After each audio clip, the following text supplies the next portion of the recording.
चुनाव की तैयारी को लेकर सपा राष्ट्रीय अध्यक्ष अखिलेश यादव कार्यकर्ताओं से मुलाकात कर रहे हैं। अंदर से विधायक मनोज पांडे जी निकले हैं। सर, अंदर क्या कुछ रहा और किस तरह से 2024 चुनाव को लेकर दिशा निर्देश दिए जा रहे हैं? नहीं, अंदर क्या था ये तो बाहर बताएंगे नहीं, ये तो फील्ड में बताएंगे।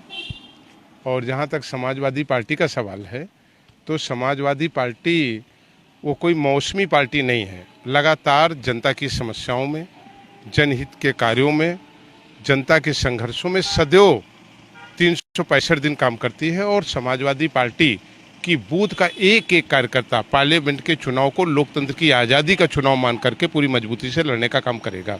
घोसी उपचुनाव भी है, इसको लेकर क्या तैयारियां चल रही हैं? कोई तैयारी नहीं, एक एक कार्यकर्ता फील्ड में है और बहुत मजबूती से काम कर रहा है। भाजपा तो दावेदारी कर रही कि दारा सिंह चौहान जीत जाएंगे। ये तो चुनाव का परिणाम बताएगा। और मैं समझता हूं कि लोकतंत्र में घोसी की जनता समाजवादी पार्टी के पक्ष में और साइकिल के पक्ष में मतदान करने जा रही है। भाजपा आईटी सेल की बड़ी बैठक कर रही है और तमाम देश भर से आईटी सेल के लोग जुड़े हुए हैं। खुद मुख्यमंत्री मौजूद हैं कार्यक्रम में। तो किस तरह से सपा सोशल मीडिया का इस्तेमाल करेगी आने वाले चुनाव में?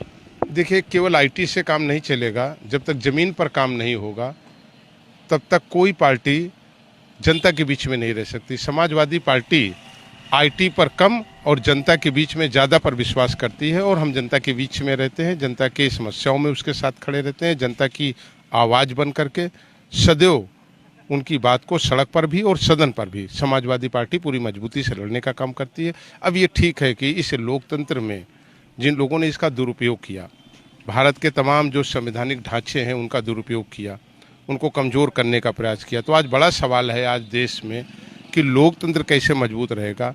गांव, गरीब, किसान, नौजवान, इनकी बेहतरी के लिए कैसे काम होगा, इस पर भारतीय जनता पार्टी की कोई चिंता नहीं है। केवल चुनाव लड़ना और चुनाव जीतना ही किसी पॉलिटिकल दल का ध्येय नहीं होना चाहिए, बल्कि प्रदेश और देश में रहने वाले लोगों का भला कैसे हो, ये सोचने की बात है। और ये समाजवादी पार्टी करती है। बहुत शुक्रिया।